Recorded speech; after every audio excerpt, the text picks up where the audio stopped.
what's up, everybody? Welcome to this week's episode of the B3 Podcast. Remix. I'm your host, Brett. I got Matt GPT and Tanner the Head. We have our show partners, Elite Nutrition. Check them out at EliteNutritionOmaha.com. Use code B3 at checkout. You can go to the store in Omaha or Lincoln and yell B3. Get a free shaker. We also have Rosewood Block to make the best cutting boards and barbecue, fully customizable. Check them out at rosewoodblock.com. Use code B3 at checkout for 10% off there also. And we have D&D Beef, locally raised beef. Check them out at dndbeef.com. They ship nationwide and deliver to Omaha. Use B3 for discount there also. And we have Omaha Barbell, the real Midwest mecca of strength and excitement, and our Massonomics Certified Training Center. So if it sounds like we went through that fast, it's because this is the second time we did it, because the first time there was no audio. Remix. Yep. So, all right. So where were we? So, where were we? We already talked about Halloween. It was fine. Tanner gave out a bunch of candy bars. It was cold. We gave out a bunch. Matt and Winston Churchill are tight. Yeah. My father-in-law gave me this bag. He gave me a bag with a bunch of books in it, and then a bag with all these like manila folders. And I was like, I don't know what these things are. So I went through the books. I was like, all right, I'll keep a couple, all this. And then I finally went through the bag of like folders yesterday, and the very first folder I put out, I mean, it's pretty thick, probably quarter inch, almost half inch thick, and it's just titled on the top, Hitler, Adolf. And I was like, what the fuck? And it's just all these articles that Dave thought would be interesting and cool about like Adolf Hitler, from like a quick one that I looked back was like from, I don't know, the late 60s maybe. And he's got a whole folder on like Winston Churchill. And I don't know, I didn't see the others, but I just pulled those out. And one of them looked like it's like folded in half, like it's a whole bunch of old newspapers that he put and bound together in this like big book thing. So did you read any of their articles? Like, are they about him, like Hitler being in Argentina or wherever he was at? No, they're probably way older than that, than any of that stuff. I mean, you know what I'm talking about. Yeah. Right? Yeah. Yeah. No, I don't know what they are. I just pulled it up and I just died laughing because the very first folder is like, it's just like if you would have like how someone would have a folder for a kid in school where you'd be like, feelings in this, Matt. It was Hitler, Adolf. And it does, like I've said, Matt's father-in-law does look like Mr. Feeney from Boy Meets World. Yeah. So this does make more sense when you think about it that way. Yeah. Like he thought of it because I was telling him about the letter from Churchill's dad to him and stuff. And so then he like dug up all this stuff and gave it to me. And It's actually cool when you go back and look at old newspaper articles, because it wasn't like it is today. Like, It's not politically spun. well, but you'll get some wild shit that was published in small newspapers, like wild shit, giants, UFOs, all kinds of things. And then they will like come in and be like, oh no, that was just a weather balloon that went down. You know what I mean? or you'll go back in archives and be like, I know there was an article there, and like it's like gone. Like, you ever use a microfiche? Mm-hmm. Like going back and trying to find articles on microfiche. Mm-hmm. Like that's what we have. That's how I used to have to research. Like You have one at home, don't you? I use a microfiche at my at Andy's for a long time to look up parts. That's how we had to look up parts. And some of the old stuff, like every once in a while, someone would call in and it was too old for the computer, and you'd have to go in back and kick on the microfiche, and and scroll through it and be like, all right, well, that's this part number. So It was kind of a genius idea, really, for as back in the day, as old as it is, that microfiche. it's great. yeah, microfiche is awesome. Why are they, Matt's in there, why are they called manila envelopes? And why are they such a standard? Or a manila folder? Because you can see through them? The Thrilla in Manila. Okay. Oh. Okay. I think that was different. Yeah. He was black. Microfiche was introduced in the 30s, just if anyone was curious. Yeah.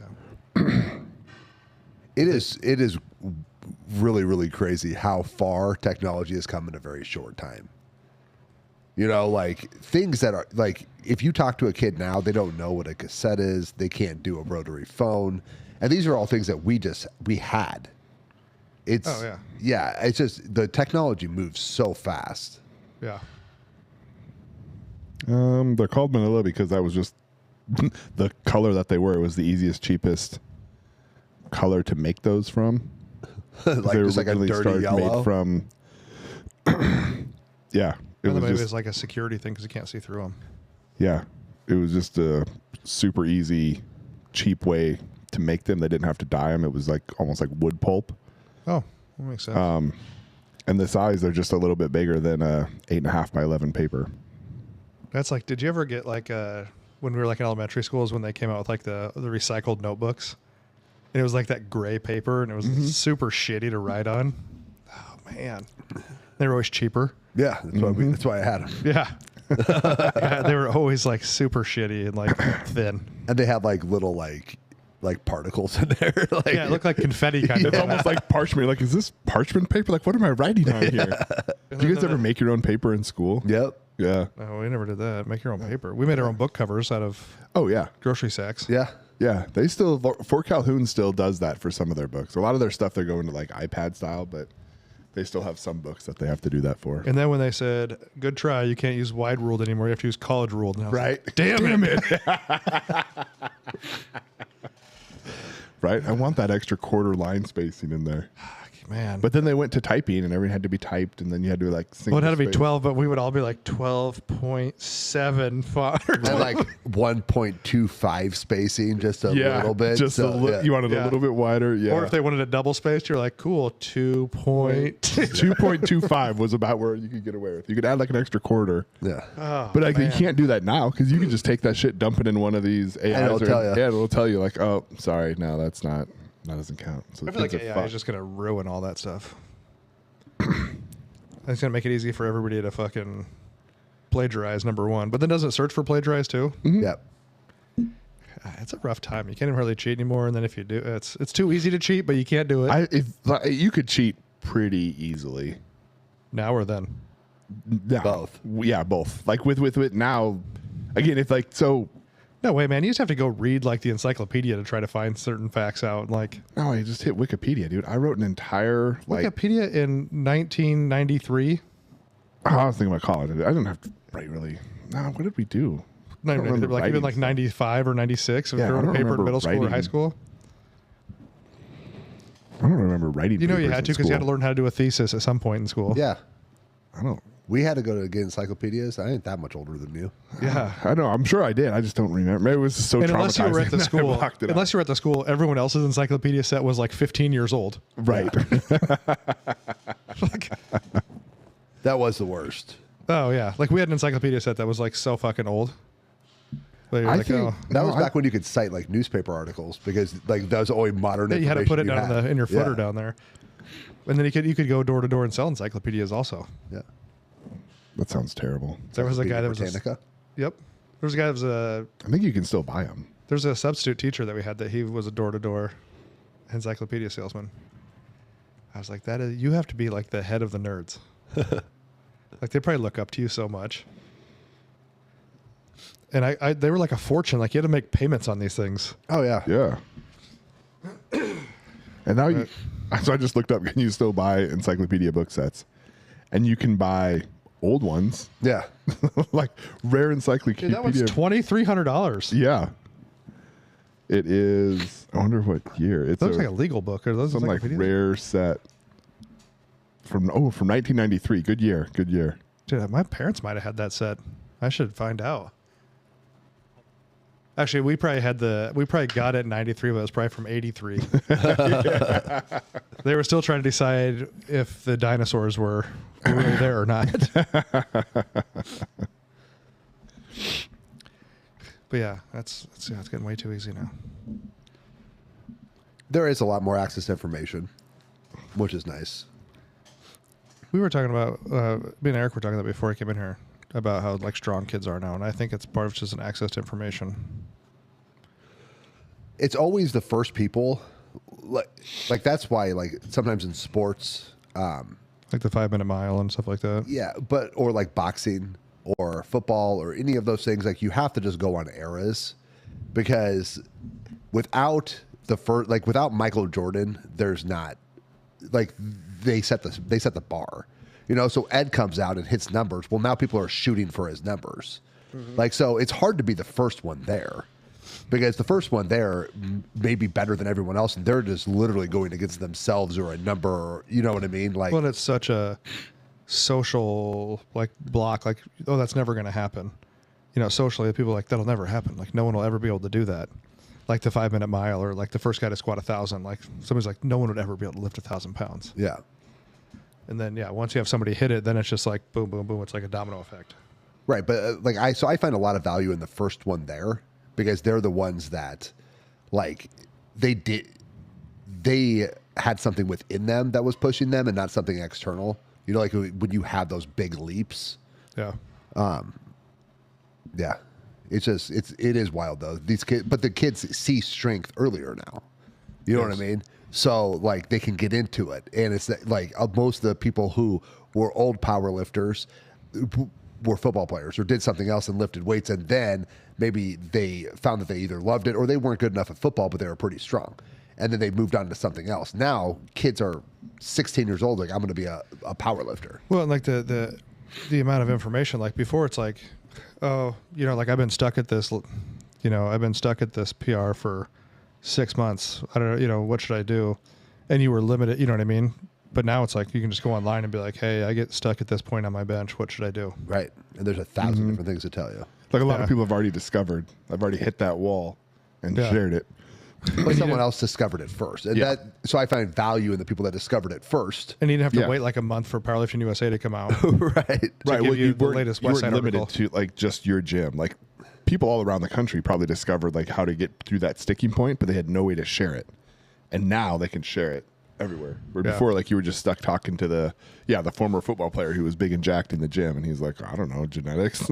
He's like, I don't know, I lift weight. Yeah. But I think the other part is you run into people that I think now that won't have the patience. So once you get to a certain level and it does still get hard, do you have the patience to wait 6 months or a year to add 5 pounds to your lift or 10 pounds? Well, I think that's the same thing just in society. Yeah, just in general. Just yeah. in general. It's just not there. You know what I mean? So I think that's where you see like a lot of these kids that are lifted in college or whatever. And as soon as they're done with college, they're just like non-competitive. Yeah. You see a lot of them still do lift, but it's probably a 50-50 where they're just like, no. Because it's like what you said, as soon as it gets hard, like lifting in the beginning is always fun. Like every time you come in, you're fucking stronger. Newbie gains. And then you get to that stronger. So you take that year to add 5 or 10 pounds to your lift and say you get 10 pounds to your lift and you're just getting ready to start a 12-week training cycle for a meet. And then you get hurt. You know what I mean? And then it's like, well, will you stay with it? Yeah. I mean, there's tons of studies on, I was just trying to find one about delayed gratification and like how there's like the benefits of being able to hold off on that or persevere through something where you don't see like instant return. Yes. Is humongous. Yes. Amazon has ruined all that. Right, dude. I get so pissed if it takes more than 2 days. And now like they opened up the distribution center up on 72nd Street. So like some shit, like we had something delivered this morning at 4:12. Yeah. In the Oh morning. yeah, there. An Amazon driver almost got shot outside my house because I opened my garage door and there was headlights in my driveway, and I was like, and I was leaving like at And you had 4:30 in the no pants morning. on? No, I was getting ready to go to work, and I was about ready to fucking. I was just getting in my bag. I was like, I might need my gun. And it was a fucking Amazon driver, and I was like, Yeah. dude, I almost said, dude, you almost died just now, because I don't drive an Amazon truck either. No, but imagine how they But feel they coming also, out to like they Ponca also Hills. tell you they will be delivered between 4 Yeah, they a.m. were. and 8 Yeah, they also started like it started texting, and I was already up, but I'm like, they're just texting. I was like, what am I getting a fucking text? Oh yeah, for? mine didn't text me. He just walked up my driveway with his headlights on. Yeah. Yep. I think in the morning. I don't know. Do they don't text all the time now, right? Just the morning ones, or It's probably a I setting. don't know. It's like Step Brothers. I almost nunchucked you, bro. But I'm totally guilty of you like Amazon sorting through stuff, and it's like, oh, 2-day delivery, and I was like, ooh, tomorrow, perfect. Yeah, I'll buy that instead.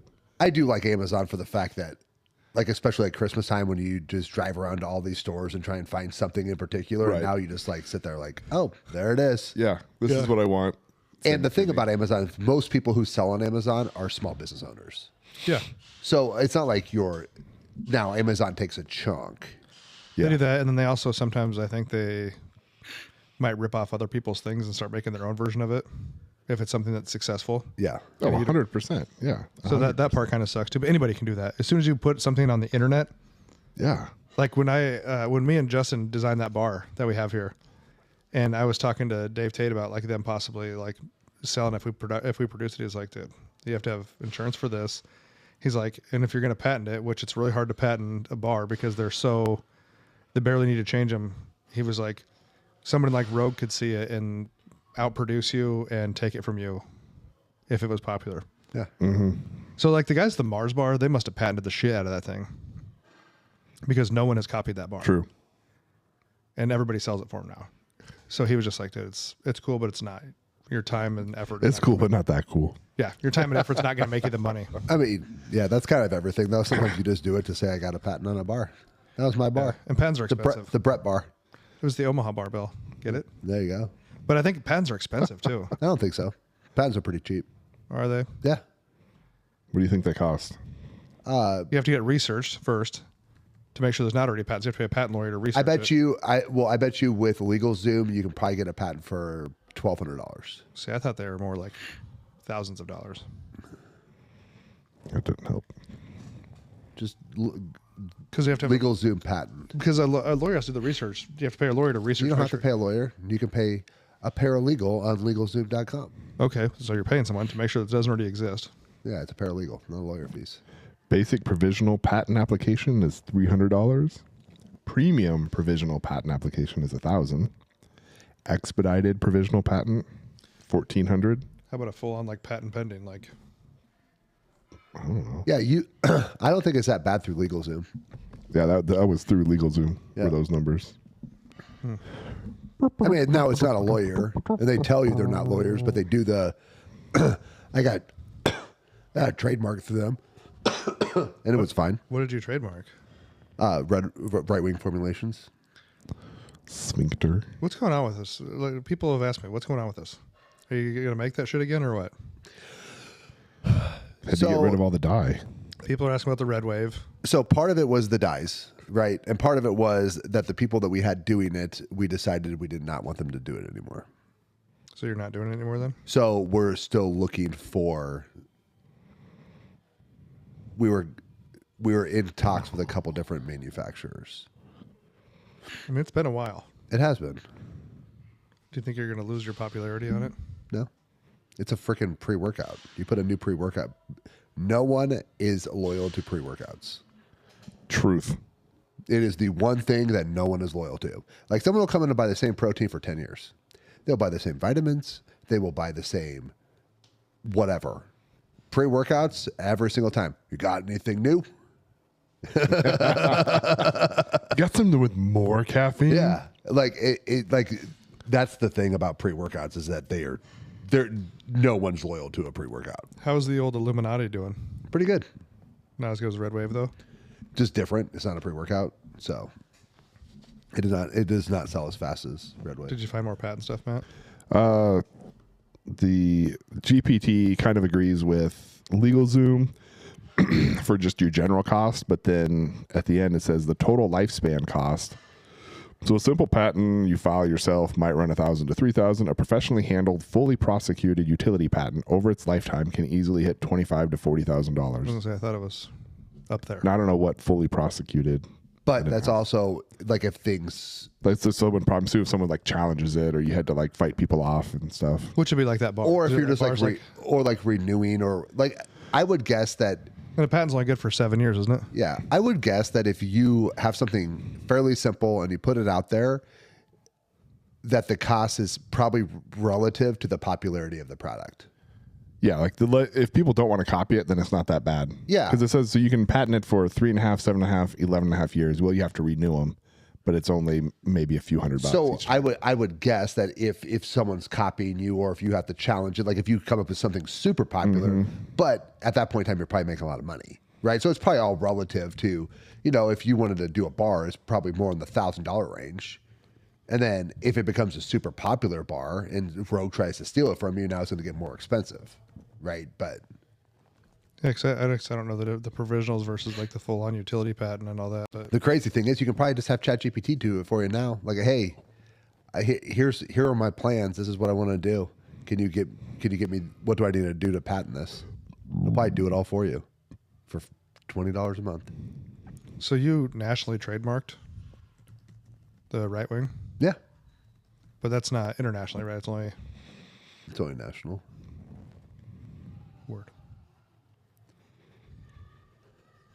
ChatGPT can help you write a provisional patent application draft, research and summarize some of your information, help structure claims language, but you'll have to work through a registered patent attorney or agent to actually file anything with the United States Patent And that's his Office. legal Zoom. Yep. So start patenting shit. Legal Zoom is kind of like they have all like the paralegals and research people do everything, and then there's just a lawyer who signs off. Yeah. Yep. He's there. He's like, sure. What do you need? Probably like when you go and get those online meds, and you're probably talking to just a Right. receptionist, and then some doctor's like, "Oh yeah, just get him that." AutoPen. You want to tell everybody about your quick draw yesterday, Pat? Matt, the fastest draw and shot yesterday. Fucking, I don't know what I hit. Well, yeah, we don't know if he hit paper or not. I hit paper at least once, but it was like what 0.91 I think was. 0.91 draw to first shot. That's I'm pretty sure I hit paper. I I felt don't- good. I did a 0.98. Yeah. And I know I hit paper for Yeah. sure. And then Matt fucking came out at 0.91. That's from holster. That's draw to first shot. Because the timer runs off sound. Yeah. So like fucking Billy the Kid, nothing. I mean, you'd have to be standing from like me to you away to be sure that I'd hit something, but But, I mean, you're probably to that point where that whole, what is it, if they have a knife and they're within 13 feet of you or whatever that is? Yeah. They can stab you before you can draw? Nope. not anymore. Not anymore. Not anymore. Especially before they take off when they go beep. Yeah. Fucking dead. Yeah. You got to let me know that you're going to come first. That's what it Aaron doesn't really says. take all that reaction time into that, does it? If I'm in a perfect position and you give me a warning, you're dead. Fucker. You are so You're fucked. so dead. I would hope that their first step is a good enough for you. Right. But it's been good. We've been going on shooting like the last few Fridays. Yeah. It's fun. It's It's, progressively like gotten interesting better. and like it reminds me a lot of golf right now where it's like there's some streaks that are like, oh, just fucking stacking shots. and Yeah. stuff. And then you go through again. I'm like, what the fuck happened? It's just fucking spraying everywhere. Like I literally shot like my last act mag yesterday and I was like, hey, I just discovered this. And it helped. Yeah. But of course, the Lane that we had on here, Lane drives by as I'm setting up because he goes down on Fridays also, but it doesn't shoot with us. No. He just drives by, stops, flips me off, and then continues to drive. But it's gotten better. It's gotten better each week. Yeah. I think we're still going to try to compete next year. Lane's like, we're doing a shoot on Saturday. Why don't you do it? I go, no. I got a thing. Yeah, I got stuff that's I not definitely bad. want to compete though. Like I think that's still really important. Yeah, I think it'll be fun. Whether we get them on paper or not. Right. Well, the good thing is like if I went through and I watched some more examples of like run times. To, These like, are qualify. USPSA Yeah, shoots. USPSA. To watch like qualifying run times, and I found one that showed like to qualify for the lowest division, this guy starts with his gun disassembled and the magazine empty on a barrel. They hit the timer, and he puts the gun together, loads the magazine, and walks and just stacks his rounds. He's like, boom, all right, get set again, boom, walks to the next one, and he still beat the time by, he was probably still like 25% faster than the time needed to like qualify for the lowest division. I was like, all right, so at least you can qualify. Yeah. And the way it is most of it's like it's a cardboard silhouette target. And there's different zones. You have your A or your alpha, then your Charlie, then your Delta. And that's like a speed versus accuracy. And you have to get normally you have to get 2 shots on each one. So Yep. yeah, then you can qualify for different ones. Like Lane's obviously he's a grandmaster, which is the highest you can compete at. But he's fast. Yeah, your hand's still on your holster and your shot. His follow-up shots, his split times are really fast. And accurate. Yeah. And that's because we were talking about that. Like we kept talking about draw time, and he's like, who cares? You get one of those, and then you have to shoot the rest of them. Yeah. So he's like, so if your draw time's slower, but you can like keep a good sight picture and transition targets, like Because you're running Way some of better. these. You're running like side to side or moving and having to shoot Yeah. around stuff. So it's not just standing in one place. And then if you've never done it before, the first time you run with a loaded handgun is a very awkward feeling. It's very Yeah. strange. Yeah. And it's like not at your side for the most part. It's in front of you. Yeah. So it is fun though. Yeah. And we just go down. If anybody wants a place to shoot, we go down to Eastern Nebraska Gun Club. Yep. That's a good little setup down It's a there. good place down there. Pretty cheap. Yeah. We just bring our own. You bring our own targets down. You can't bring trash down like TVs and shit. True. But yeah, you can get the whole target setup for a USPSA shoot for like, I mean, the little stands, and then you buy 1x2s. What are the stands, like $30 or something like that Yeah. for the stands, and then you can buy a plethora of the cardboard targets. It was like $50 for 120 targets or something like that. Amber laughed at me because she saw my sticker gun, and she was like, "Isn't the target cheaper?" And I was like, "No." And the sticker gun was the best thing we ever bought. Oh my God. It's like a price, like a price sticker. a price tag sticker gun, but it has like little brown stickers so you can cover your holes, so you can keep reusing the same Oh target. yeah. It's like, oh, the target's cheaper than that. And I was like, no, you can buy like 1 million of these stickers for like $5. But the gun is like, the little sticker gun is like $60. Yeah. But it is the most valuable gun you will have because when you peel them all off by hand, it takes forever. So stupid. You're like, boop, boop, boop, boop, Oh yeah. boop, boop. Yeah, it takes forever. Dumb. Real dumb. And then the burning question: what's Nebraska going to do tonight? USC. Oh god. The spread, what the points at 4.5 right now? I think they came down. I think they're when I looked yesterday. I think they were 4.5. It was 6.5 when I opened, right? Yeah. So here's the thing. 4.5 to 6 points, according to my lady friend. Okay. So the thing is that I am going to watch a game tonight, Obviously, they're 4.5 on ESPN right now. But like, is this going to annoy me that all game long is going to be like Nebraska's lost 28 straight games to ranked teams? I'm going to be like, shut the fuck up, bitch. I'm tired.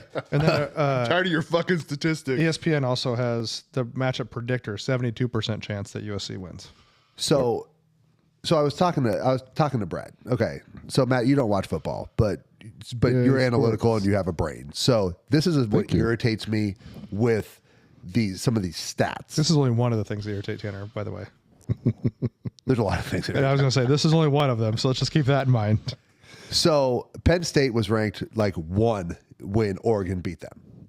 Okay. Yep. So Oregon got a top 5 win, and then they lost. So they were top 10. Then UCLA beats them, and UCLA gets a top 10 win. Okay. Then they fall out of the rankings. Okay. Then Iowa and Northwestern beat them, and they have no ranked wins. Yeah. So it pisses me off. Just depends on when you play We them. don't have a ranked win. Cincinnati's 17th in the country. They're undefeated. Besides, who'd they lose to? Us. But you know what I mean? Like, it just Just luck of the draw when you play them. Yes, and But it's just what makes that stat okay, though, is because everyone gets held to the same thing. not really. Really? Okay, Florida State. Yeah, last year came in as a top 5 or 10 team. They went 2-10. Now you're telling me that they're the same as if it was McNeese State? No. I'm just talking about if anybody, whenever they play the team, that's still whether they played a ranked team or didn't play a ranked team. Everybody's held to that same standard, whether they beat a ranked team or not. Northwestern, UCLA, and Oregon all beat the same team. One of them got a top 5 win. One of them got a top 10 win. 2 of them got 0. Well, this goes No back to ranked last week win. when I said rankings are stupid until like middle to end of season. Well, they are stupid. I'm just saying that's why some of these. But I'm just saying everybody's held to the same standard. That's why that statistic really bothers you. Last year we had no ranked wins. Colorado was ranked in the top 20 at the end of the season. We beat them. To me, it's like, Well, where Minnesota are you at the got end a of the ranked year? win when they beat the dog shit out of us. Yes. So they're going to take that ranked win. But I'm just saying, I don't think ranked wins should even count until Okay. the end of the year. But now let's flip it. And Matt, Yes. if Nebraska would have played, you say Florida or Florida State last Florida year? State. If we would have played Florida State and they're ranked number whatever 2, 10, whatever it was, how excited do you fucking think this guy would be? And then they go 2-10 the rest of the season. But then I would have said, well, that win doesn't look good. But at the time, I would have been excited about it. Yeah. But you're looking at the time. It's Yes. always what they're ranked at the time. I'm also a fan, and I'm not keeping stats, bitch. I'm not keeping I keep the good stats. I ignore the others. Like every good fan. So I'm just saying that all these stats should be like, where are all the teams ranked at the end of the year? And then we'll say how good your schedule was. But they have like strength of schedule, like at week 1. How do you know? Like Yeah, 'cause strength you're just of basing name. it on like how they're expecting people to perform. It's like strength of name, strength of like, oh, look at the SEC. They're so Yeah, but they're good. still. But Vegas is still putting points and spreads on games. And they're better at it than the freaking rankings are. I'm just saying though. But Yeah, if, why don't but, we if, do- but if Nebraska was ranked number 10 preseason, Do you know what we should actually? You know what we should do for rankings? not have them. Well, no, we should just have Vegas say, spit them out. Like, just make mock spreads or whatever, or give me your rankings for like playoff contenders, like 10-1, 20-1, and just put them in order of freaking Vegas. It'd probably be better. They'd have to do that before any bets were taken, though, right? Because don't the rankings and odds and stuff change as people bet? Yeah. Then, Yeah, but they could do it. Yeah, like right out of the gate, they And say, "Hey, here's what I got." literally after every week, you could just go to how the bets were placed and where people are at. Be like, here's your ranking system. It's better off than what they have. But you like both sides of it. Just like every Nebraska fan is always like, dude, we had a top 25 recruiting class this year. Well, I think you could still. So I think to Tanner's point, you would celebrate the top 10 victory, like if you beat Florida State Yeah. last year, right? You'd celebrate that, but then at the end of the year, if they're like, "Hey, Nebraska, don't worry, this year was still good for Nebraska because they broke their, ranked team loss." No, it record." wouldn't work because But if it's by like, the end of the season, Florida State is ranked Yeah. 0. Right, Exactly. but at the end of the year, you look back and you go, "Well, I mean, technically, yes, we But did Florida break that State record, sucked. but Florida State sucks, so like it's not really all that cool." I mean, that's what I would say at the end of the year. But in the moment, yeah, I'd be pumped. We'd all be pumped. Every team would be. I would be ecstatic. Yeah. But weirdly enough, though, sometimes with the rankings, the preseason rankings, like Ohio State has not let it down. They've stayed at fucking number 1. You know Some what I work. mean? Like, Penn State fell off the face of the earth. For every example you can give me, I can give you one word. That's the thing about it. Yeah. I mean, if I keep But you saying can do the the same same thing thing- over and over again, I'll eventually be but you can do the right. same thing. They could play a ranked team, and that team could stay ranked all year, and they still lost to them. Yeah. And then it's a legit win. But I'm just saying that they all go the same direction. So it's really just completely get rid of the rankings is the only way to fix it. Or just let Vegas rank. Just divide the country into Get rid 4 of the quadrants. BCS. I did ask. Yes. Just divide the country down the Mississippi, across the Mason-Dixon, and there's your 4 quadrants of teams. Top 4 play Why in do the they playoffs. break them up different? Like, because like other sports don't have this problem. What do you mean? Exactly. No other sport has this problem. No other NCAA sports have this like ranking problem. Basketball. It's the only one we care about, though. No one's watching. No one cares about women's Right, but they get basketball to rankings. go into a tournament, right? So like you still have to win your conference. You have to win your way into the tournament, regardless of whatever your the schedule same is. way at the end of the year. Right, but you don't have the same. College football playoff, 12 teams, Wow, That's new, though. automatic qualifiers. Yeah. But right, but I still feels like basketball is less dependent upon like 100% dependent on schedule and like arbitrary rankings. To get in the tournament, it is. Yeah. Though. To get into the tournament. Yeah. To get in But the that's by the tournament. end of the year. Like you're saying, though. That's by the end of the year, your rankings. No But one. to get in the end of the year, they have like quad 1 and quad 2 wins, and like how many, like what's your RPI and all this other stuff. I mean, there's a lot of stuff that goes into because there's only so many automatic qualifiers in the NCAA tournament. But I just think you make it like the NFL. Just divide it into quadrants. Have your teams, 4 from each one go. Football's always unique because you can't play football more than really once a week, right? Like it's not like you can do back-to-back games and have like a tournament or rest a day and like you just can't do it. It's too physical. It's like beats you up too much. Well- So it's always limited on about how many you can't do a 64 team. And the problem is there's 4 times as many teams as there is the NFL. Yeah. Or 5. How many ever 4. there are? Is it 4? So, There's like 32 in the NFL, right? yeah, I think so. And then there's 130 some college, so 4-ish. Yeah, so I think it's divided into quadrants. You take your top 4 from each one. Well, that's what they did. And then get rid of non-conference games. I don't know. I like the non-conference games. Yeah, but if you're going to do it this way, then you're playing all the people in your conference trying to play a good amount of them. I know, but it's the NFL. So the NFL, But the NFL, you're playing people twice. yes, but you also play another division each year. Yeah, but their divisions only have. But the reason you can't do it is because the NFL only has 4 teams in a division usually. Yeah, Where in college, you're going to have like 8 or 12. You know what I mean? Or whatever it is. So you're going to have more teams in your well, if you're in division. quadrants, you're gonna have like Yeah, so you just need to have your 11 games, but make them all conference games, and then your top 4 teams go to the playoff. 16. Yes, your top 4, there'll be 16 teams out of 4 quadrants. Yeah. 4 times 4, 16. Carry the 1. Your top 4 from each conference go? If you did the quadrants, the 4 quadrants. Top 4 from each quadrant? Yeah. I mean, the quadrants were kind of what they were trying to do with conferences. Yeah, they right? all fell apart. It just all fell apart. Now the Big Ten goes from L.A. to New York City. Yeah, it goes coast to coast. Yeah. That's why I think would be the best way to do it that way. Well, there's a lot of good Because it's always going to shake out. Rankings, just like why we were talking about rankings in the NFL, don't matter. They do those power rankings, nobody cares. No one cares. Except for the Chiefs are going to be like hard to beat again this year. This will be a big tell this weekend, playing Buffalo this weekend. It'll be a big game. Mm-hmm. So someone was asking about like fantasy football. They're like, do you think it's going to be a shootout? I'm like, yes, it always is. Like, here's the thing: they can have good defenses, but when it comes to Mahomes and Allen, they're just going to have a shootout. Is that in KC or in Buffalo? Oh, I don't know. We take a gander here. Oh, by the way, anybody who has fucking YouTube TV, if they want to watch any ABC channels this weekend, you can. ABC and all the ESPNs are gone. Oh, Just to give you a heads up. just cancel. Go to Hulu for the weekend. Well, I have ESPN Plus, and which the Husker game's on NBC anyway. So Peacock. Oh, nice. no, I think it's just on regular NBC. And I suppose Peacock, you can watch it there. It is in Buffalo. KC is picked by 1.5. That's going to be a good game. Now, what's their predictor say here? 57% chance that KC wins.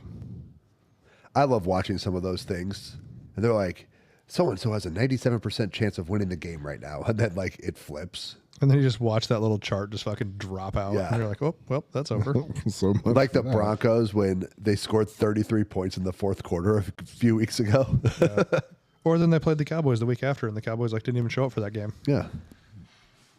What do you got over there, Matt? Similar. Kansas City favored by 2. Total points around 52.5. Can I tell you what AI is really bad at? Sports. Predicting sports. All it does is just look at whatever anyone They put are out there. terrible.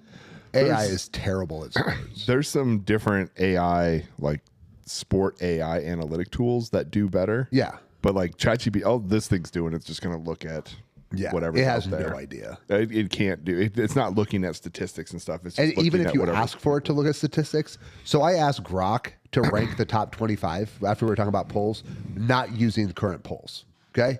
And it had like Texas won. I'm like, Texas, and then it had their record. I'm like, first off, the record's wrong, and they're not the best team. Like, redo this. They were wrong the entire time. I was like, I thought humans were bad at this. You're terrible. Like, it doesn't have enough context to do it. yeah, it's terrible. Like if you fed it it, can't even get the records right. if you had all of the raw data and could feed a different analytic engine, I bet it would be all right. So I mean, that's what they have to be using here. Like, there's no way that like ESPN and some of these other places are not utilizing AI for some of their projections. Like, there's no way. Well, everybody says it's all the statistics that, like, the NFL's even using, like, the whole AWS, where they're using all stats. Like, that's where they're making their decisions. Like, when they go for it on fourth down, they're like, well, hey, like 67% of the time when we're on the 11-yard line driving, we're going to get this 4th and 1, so we're going to do it. I mean, just the more data you feed into it, it's just going to run analytics. Now, again, the thing it doesn't take into, like, it sounds super cliche, but like, it doesn't take in the human component. It's just saying, like, if you were to run it through here, like, it's not going to know that a college team is going to perform differently than an NFL team under high pressure because you have kids. Like, you're dealing with 20-year-old kids. It also doesn't say like, okay, your quarterback is Josh Allen. What is your AWS? Right? It's just like the NFL. It's like, well, there's a lot of difference between like, you know, Josh Allen and, you know, Purdy. Like there's a big difference. Also, it doesn't say like who's the defensive coordinator. Like what is like does Steve Spagnuolo, what is his percentage of stopping this? You know, like that's what drives me nuts. Like Yeah. you have the freaking data. Yeah, it just like how needs can to you have just not access run to it it. up? Well, I don't know if it has that data set. I don't know if it can access that because a lot of that stuff's got to be proprietary to whoever's collecting it. Like, there's no. I'm sure Like that all the box scores. You should be able to have box scores. Anything that's publicly published, it should have. But they have like, but like even like on ESPN, if you go into like if you were just like looking on your phone, it would be like summary, and it tells you first down, 3-yard run. You know what I mean? Like that's all there. So you could, I mean, like every time you click on it, it tells you a play by play. Yeah, and I don't know how it does because there's some. I think to your point, there's too much data. And if you had just something just for sports and it would just ignore everything else. Yeah.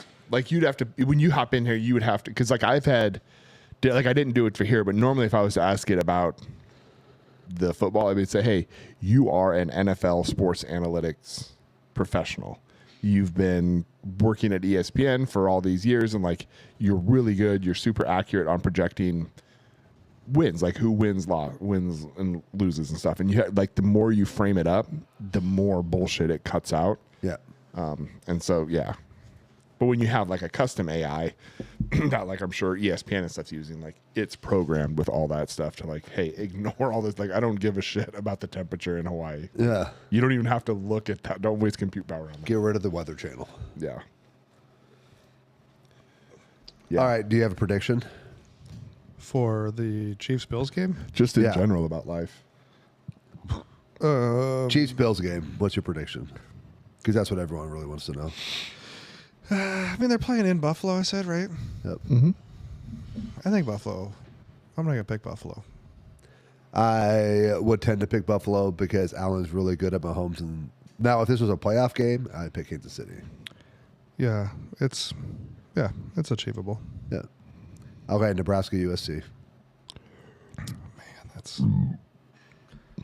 I mean, if you look at, they're giving it 4.5 plus it's what usually you get 2 for home field advantage. That's like 6 basically. They're picking USC by.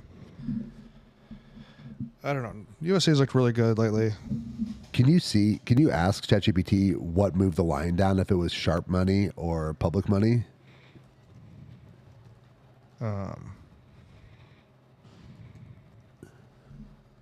On which game? Nebraska? Nebraska.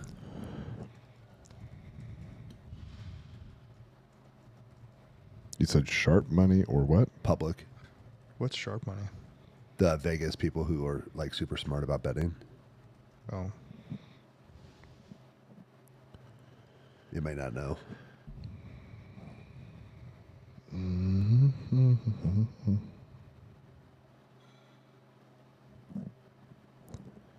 So the spread opened at 6.5 and has dropped to 4.5.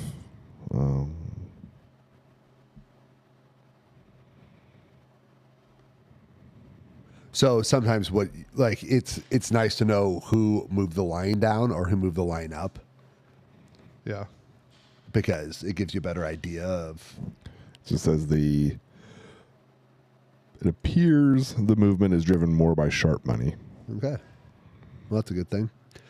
I'm going to pick Nebraska.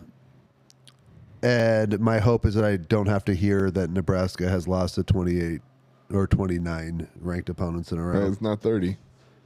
Not yet. I just don't want. I'm done hearing it. There's just things I'm done hearing. Like Nebraska can't win a 1-point game. Well, we've won like 3 this year, so now we can get rid of that. Or a 1-score game. Yeah. I just need things to go away because they irritate me. Wow. I want less things that irritate me. Yeah. Is that all? That seems reasonable. I think that's totally fine. Yeah. What's your prediction, Matt? Yeah. I think there's going to be a football game. Don't act like you don't follow it.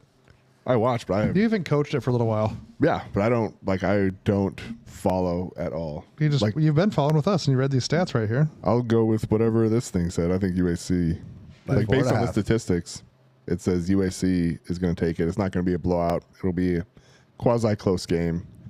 But what did it say? I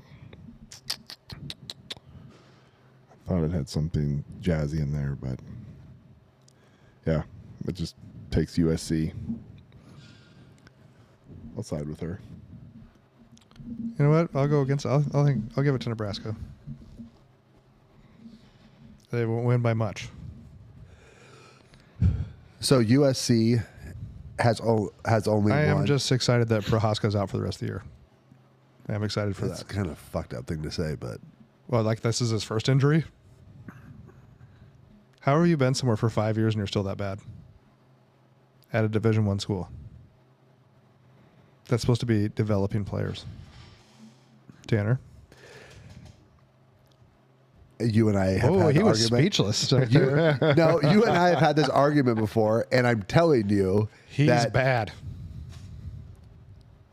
against Maryland, they gave up 1 sack. Against Minnesota, they gave up 9. Against Northwestern, they gave up 1. Your play caller can make your team look really fucking good or really fucking bad. Against Minnesota, it was terrible play calling. If you have someone who Or do they actually have a can't good- do something, Or do they have a better defensive line? well, Maryland led the country in sacks, and Minnesota was last in the Big Ten. If they hadn't had a sack in 2 games, they only had 14 all year. They had fucking 9 against us. Yeah, but Prohaska got benched earlier in the season before the Minnesota game. Prohaska didn't start as a starting tackle. It was Gatula. Well, no, Gatula was on the left with Pritchett. He moved to the right. Oh, yeah. Well, Prohaska did start from the beginning of the year. Yeah. It's fine. You But- can say he's bad. But when did he get benched? He got taken now, what was the third or fourth game? Gatula moved from left to right, and Pritchett went to left, like after the bye week. But yeah, they took him out after Riley got blown up a couple Michigan. of times. And yeah, they took him out. I think it was Michigan game, maybe. Yeah. But here's the thing: you can make your team look really good with a play caller. Like Alabama didn't have the same offensive coordinator that had been under Kalen DeBoer when he basically everywhere he was at. I think he was with the Sea Chickens last year, and then he came back to Alabama, and now Alabama looks great. Like your play caller makes a huge difference in your offensive line, in your scheme, in your running back, in your quarterback. Holgerson, and I like Holgerson, I can like somebody and still say they sucked for a game, was terrible in Minnesota. Terrible. It was one of the worst play calling I have ever seen. If your tackles are getting beat, you run your running back at the tackles because it slows them down. It's super simple. Like you do this from Pee Wee football. If they're fast and they're going to go this way, then you just run behind them, and then they have to slow down. Did you ask ChatGPT where Teddy Prohaska ranks in offensive lineman I will. in the NCAA? I bet it's bad. Ask us for a PFF grade. In Tanner's world, that's penis feeling fun. Pro Football Focus, thank you very much. And I don't really like them all the time, but that's about the only thing you can rank on an offensive lineman, And I don't know how to spell Prohaska's last name, so just like it sounds. me.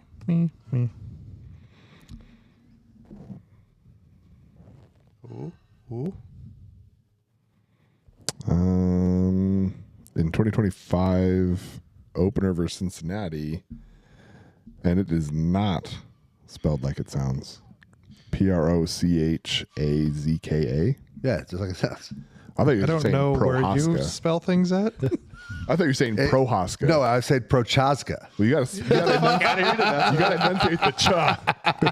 So we had a 79.2 against Cincinnati. Okay, and what'd that rank? I don't fucking know. 79.2 is pretty good for Pro Football Focus. Okay, but for the full 2023 season, he was 66.9. still, Hey, it was up from 49 the year before. how does The most recent one, yeah, I can pull them up. Yes, how does that rank? that's why I said in college football, you're like, do his PFF. Yeah, how does I that said- rank? I said, where's he rank in all of college football? You're just giving us scores. You don't know what that ranking is. You're compared the to one that anyone. wanted the PFF. I didn't ask for that. I'm just asking you how the fucking score ranks, I don't know Matt. Hold on. I'm working on this how stuff. he ranks among O linemen. It's Well, he has a 62 grade, for which suggests inconsistencies and struggles in certain matchups and situations. it's above average to good range when healthy and locked in. Okay, well, he's never been healthy, so So it says what this means. When he's clicking, he shows he can perform at a higher tier. His season-to-date numbers show there's room for improvement, consistency across downs and distances against top defenders. For team position comparison, if his opponents or other conference tackles are getting, say, 75 to 85 in games, then his 62 to 72 grade pace means he's a step behind. Given his injury history and comeback story, the positive grades are encouraging. I'm just saying that it's super simple to sit there and look at just like Raiola getting chased by somebody and be like, oh, someone got beat. Did Raiola call the right protection? Did the center call the right protection? Was there a good play? Like, there's a lot that goes into it. And you're smart enough and you've watched enough football to know that it's not just someone gets beat. Sometimes it is. Sometimes it's someone gets beat. But when Emmett and Prohaska go after the same guy and they leave someone open, was that coaching? Was it Prohaska? Was it play call? Was it play design? Yes. I don't know. An offensive lineman's only job is to block somebody. Yeah, and you know what? The defense is just lining up right in front of you. They don't stunt. They don't bring blitzes. You think the 95 team never called a bad play, but they still didn't allow a sack all season and didn't have a holding call? You think they never had a bad play call? This isn't the 95 team. And by the way, there is no other 95 team. They're the best ever for a fucking reason. Fair. What'd you just look up, Matt? I was trying to find what the other, like what the offensive line in general ranks. In the game versus Maryland, Nebraska's offensive line received a pass blocking grade of 83.7. The other stuff's not really published. If you're like, I'm going to keep digging, blah, blah, blah. Yeah, I'm just saying a lot more goes into it than just than just the block. So, All right. I just said I'm glad he's not playing anymore. that's fine. And I feel like there was a pretty large amount of people that feel the same way. Doesn't mean you're right. There's a pretty large amount of people that feel a lot of stupid shit. Well, Feelings are overrated. Yeah. All right, Nebraska by a field goal. Nebraska by a field goal. And let's just get rid of that stat line at the bottom of the board. It's the only thing I really care about. yeah. Well, it is a night game. It's going to be chilly. They're a California team. They had to travel. USC has only won 2 Big Ten road games since they entered the Big Ten. And guess where one of them was at? UCLA. The only true Big Ten road game they have won is against Purdue. And they score about 14 points less on the road. Yeah. So, All right. Well, let's see. we'll see what happens. Just get rid of that runner at the bottom of the board that says Nebraska hasn't. That's all I want. Is that hard? Come on, Nebraska. What do you think about Rule's extension? We didn't even talk about it. Last time he got an extension, he left a year later. Just extensions are just part of it. And so we upped his buyout to what, $50 million now? His buyout was the same. I thought Tom said it went up. Those contracts are great. So here's the thing: he didn't get a raise. No, but his buyout I think went up to like $50 million. didn't it? So it said something about his buyout going to 15 million. That's if he leaves to go to another team. But so that went from 5 to 15. So that's kind of nice because we get an extra $10 million. Yeah, but I think he gets an extra $10 million. No, we do. Oh yeah, if the team leaves, they have to pay. Yeah, Yeah, but so it was only $5 million if someone stole him. yeah. Now it's 15. So What do you got, Matt? First contract signed, 8-year deal through 2030. it's just an extension through 2032 that just extends his. Yeah, which is total $74 million, averaging 9.25 a year. Blah blah blah. They just extended the same price. Adds 2 extra years, extending his contract through 2032. Base salary remains unchanged in the extension, but includes escalators tied to college football playoff appearance, e.g., $1 million annually for each college football playoff appearance.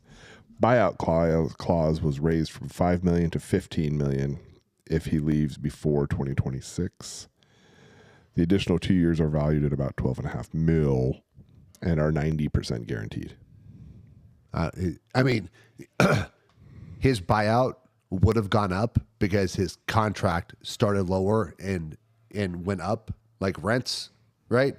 But they added 2 more years they didn't increase from the end the 2030. So 2031, 2032 are the same as what 2030 was. But when you move them all up and you have a 90% buyout clause, then it's going to raise the buyout, but it wasn't significant. Yeah, I thought I'd heard somewhere. It was like I heard the team one. Like if he left, it was 15, but I thought it was something like 50 if they just fired him. I heard it was and like it 50. might be 50, but that was it was like what 40, like it was like 47 before, like okay, or 45 or whatever. Is that what you just look up, Matt? If he's fired. Yeah, if Matt Rule gets fired without cause, the school owes him a massive buyout, roughly 90% of his remaining salary, base So salary. what I'm saying is, it's like when it's 90% of your remaining salary. If you're dealing with 8.5, 9.5, 10.5, 11.5, 12.5, or you have 8.5 and 9.5 gone and two 12.5s added. So if they would fire him this year, they'd owe him like $70 million, right? Yeah, so you just have to do the math on what what his base salary is Oh, yeah. for the time period. And so if it escalates each year, yeah, the longer it goes, Yeah. there's just more and more. Yeah. Well, hopefully they don't fire him because that's a hefty fucking buyout if they fire him now. I wonder how much money in college football is just out there floating around for coaches who've been fired. Well, if we go with Brian Kelly and James Franklin, there's over 100 right there. Just money that's getting spent on coaches who they're like, I'm just kidding, get out of here. Well, so some of that, I don't know all of the rules about this, but like let's just say James Franklin gets hired somewhere else. The new school is basically essentially paying part of the other buyout. Yeah, there's some kind of money thing there. It's fucking wild. So, like, if he goes and he signs a 10-year contract for $10 million or whatever for $100 million, Then the other school only has to pay the whatever's left of that. yeah, and he was making That's 11 why, and a that's why half. Pliny went to fucking Youngstown. Youngstown because they paid him like nothing, so Nebraska still had to pay him out the ass. Yeah. They paid him like $1 million, and Nebraska had to pay him. And the other. there's negotiation because Carolina had to pay, the Panthers were paying Rule. So the Panthers paid part of, Gotcha. you know, I don't know what chunk, I don't know how that works. Right. But it's not as straight, like they're not just having to hand out $50 million. Yeah. So if you get fired from coaching at a Division I school, just go coach high school football for $2,500 or whatever, and then just fucking It's just fucking cash in. yeah, just make the other 50 on Or, the side. I mean, at that point in time, just don't do anything. Go be a fucking analyst. Fucking yeah, because I don't wild. think that counts, right? It's only if they coach another football team Yeah. that counts. Yeah. Go be an analyst. So lesson of the day, kids: go coach college football. Yeah. and get fired. Shit. Yeah. Fucking golden parachute bullshit. Yeah. All right, guys. We appreciate you listening. Like, subscribe, share, follow. We'll see you next time.